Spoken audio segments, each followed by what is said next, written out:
Hi everybody, welcome to another episode of Joeblerone's Chess Open. This is Joeblerone.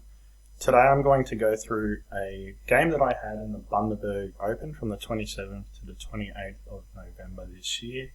I haven't played in about 6 months since the Tin Cup earlier this year at the Gold Coast, and I've recently started getting lessons, so I was pretty eager to see if these lessons have been helping my tactical awareness, have been maybe ironing out some of those blunders I typically make in my games. So I was very excited to give this a go, and I was also eager to see, we had a Grandmaster in action. Daniel Fernandez was he was gracious enough to come up and play in our tournament, along with International Masters, Brody McClymont and Stephen Sommers. So it was really good to get some higher rated and titled players come up and play during that weekend. So this is the first round I had against a guy called Paul Sommers. I believe he's based in the Sunshine Coast. He's rated 1787 and I'm rated 1200, but I think my rating may be slightly underrated just because I haven't played in quite some time. So anyway, I'm playing white, Paul's black. E4, E5, Knight F3, Knight C6, Bishop C4, Bishop C5, and B4. So I love playing typical aggressive gambit style, particularly against older chess players, because I find that most of them aren't as comfortable getting into areas where they have to really calculate and be concrete before they start playing their moves or before they look for tactics. But Paul, I guess, doesn't shy away from that. He took C3, Bishop A5. Now, I thought Bishop C5 is a little bit better maybe for black, because the whole thing about Bishop C5 is you've got this knight outpost here. In the Evans Gambit, typically you want to play things like Queen B3, Bishop A3, getting pressure against this, getting pressure against that, and attacking that way. With the bishop on A5, which is what Paul played, you can't do that, and you can't protect against those squares. The thing is, if you've got this square open to a knight, this knight can harass this bishop, harass this queen, and you can still play that way with the queen, but I think it's one of black's defensive resources. But anyway, so he plays Bishop A5, so I immediately go for the Queen B3, putting pressure against that pawn. Queen E7, defending. D4, so I could play D3, I could just castle, but the whole thing is I want to push this pawn, play bishop out here to A3, pressure against that queen. He may put a pawn here, I can attack it that way. Let's get that in green. Attack the pawn that way with this pawn push here on E5. Okay, so this is all typical ideas in the Evans Gambit. So we'll keep going. Pawn takes, castles, bishop B6, Bishop A3. Thought for a while about this. I think he might have considered where he was putting his queen, but really I think that's only one move here. D6 and E5. I could have played Rook E1, but E5 straight away I think really puts the pressure back onto black. Knight A5, so he is trying to hit the bishop and the queen now, but the queen just slides over here to do a check. Bishop to D7. He's not going to play C6, and I'll just take that pawn and open up the E file, and it's going to give him a poor pawn structure, I think, if he plays C6. So he blocks with the bishop.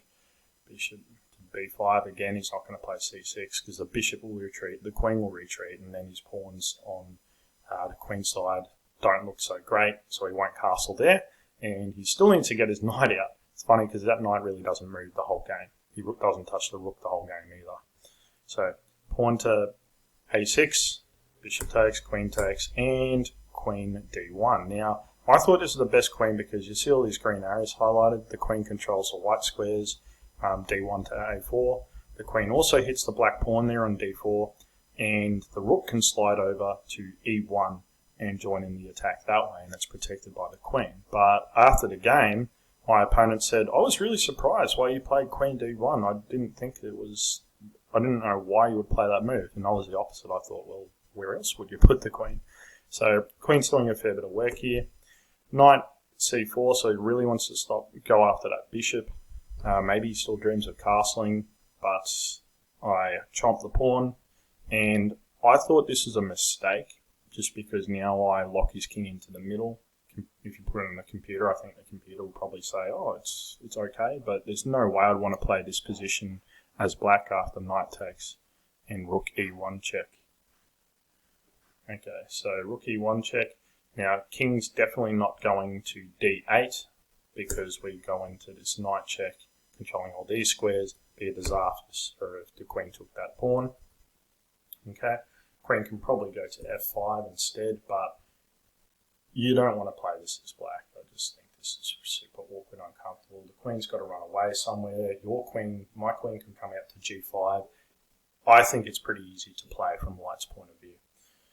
So he didn't go for that. Instead, he played king to f8. Take the knight. And he plays pawn takes. He still hasn't developed that knight. Knight jumps into c4, hitting bishop and pawn, so bishop slides back. And I had a think here for a while. I really wanted to make this move here work, hitting the queen, and if pawn takes, knight hits the queen there. And the idea that I thought would be really cool was have this rook controlling this file, have a knight on this square, attack the king that way, and have some cool checkmate using the file in my knight. But after queen e8, I don't know. I don't think I've got too much here. I could probably play queen b3, queen b4 check or something like that, but I just thought, oh, this isn't really, I don't know if I really got enough here. Okay, it's still hard to defend from black's point of view, but as soon as black gets that knight out and does something with that rook, I'll be in trouble because I've given up the piece. So instead, after we played bishop back, I played queen b3 because now, and this is what I thought, I could still play that knight move, but there's an additional threat because in the game, this is one of the moves I thought long and hard about, and he did play b5. If the knight jumps into e5, knight to e5, we've got pawn takes, knight takes, and the thing is, now we've also got an additional threat. We've got the threat of checkmate on this square. Oh, hang on, don't want to do that. We've got checkmate on that square with the queen if this queen in red ever moves from this rank. So if this queen moves from the rank or doesn't stay guarding that pawn, it could be in a lot of trouble. So don't want to do that. So knight jumps in, and I think maybe if he plays something like queen e6, knight here, and I play check, take the knight. And there's all sorts of fun little tactics along this line because if the king goes back, I can still chomp that bishop because if the rook takes, it's back rank checkmate. So there's all sorts of kind of problems at the back there, and even though I might be down a pawn and if the material's starting to balance out, he still can't use that rook, so it's almost like I'm up a rook. But he didn't really go for any of that. Instead, he played queen to, after knight e5, he played queen to b7, and this is a huge mistake because I get to play the really cool looking move queen d5. So it's a deflection tactic, queen d5, because if queen takes, we've got checkmate with the knight and the rook. So it would have been sick if he let me play that in the game, but he didn't. He didn't take the queen, he instead backed it up with the rook. But it doesn't matter now because I just take the pawn and I chomp everything. So queen check, knight goes here, knight check, king moves across, take the rook, take the knight, pawn here. He could have resigned here, but I think because of my low rating, he thought, oh, I've still got a chance for blunders. So he kept going. I moved my knight in, king out to h7, queen takes pawn, rook here, but because now this rook and this queen are lined up, I can jump in with this knight here. Don't know what colour to make those squares. Okay, so queen check, king goes back, and he resigned after knight e7. So I was really happy with that game, happy the way I played, got a good win first round, moved on to the second round, which I will put up a video later on, maybe this weekend. But that was round one of the Bundaberg Chess Open a couple of weekends ago. Hope you guys enjoyed, and hope to see you in the next video.